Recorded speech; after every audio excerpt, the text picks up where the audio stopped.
ইসলামী bank news top 10।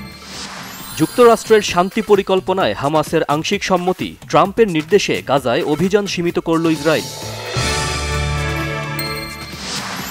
শান্তি পরিকল্পনা বাস্তবায়নে সহযোগিতার হাত বাড়ানো প্রতিটি দেশকে মার্কিন প্রেসিডেন্ট ডোনাল্ড ট্রাম্পের ধন্যবাদ।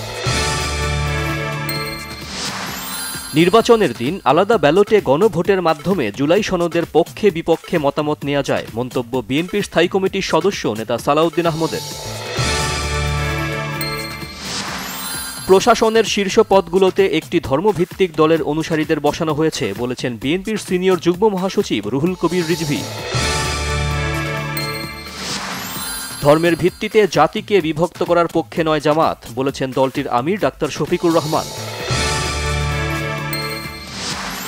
আগামীকালের সভায় জুলাই সনদ বাস্তবায়নের পদ্ধতিতে একমত হতে পারবে রাজনৈতিক দলগুলো, অপেক্ষায় জাতীয় ঐকমত্য কমিশন। শহীদ মিনারে ভাষা সৈনিক আহমদ রফিকের মরদেহে শেষ শ্রদ্ধা, পরে শোভাযাত্রা করে নিয়ে আসা হয় বারডেমে।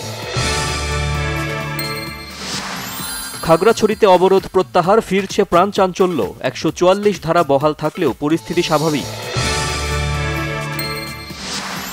বেকারত্বের অবসান, দুর্নীতি দমন এবং শিক্ষা ও স্বাস্থ্য সেবা পরিষেবার মান বৃদ্ধির দাবিতে জেনজি প্রজন্মের বিক্ষোভে উত্তাল মরক্কো।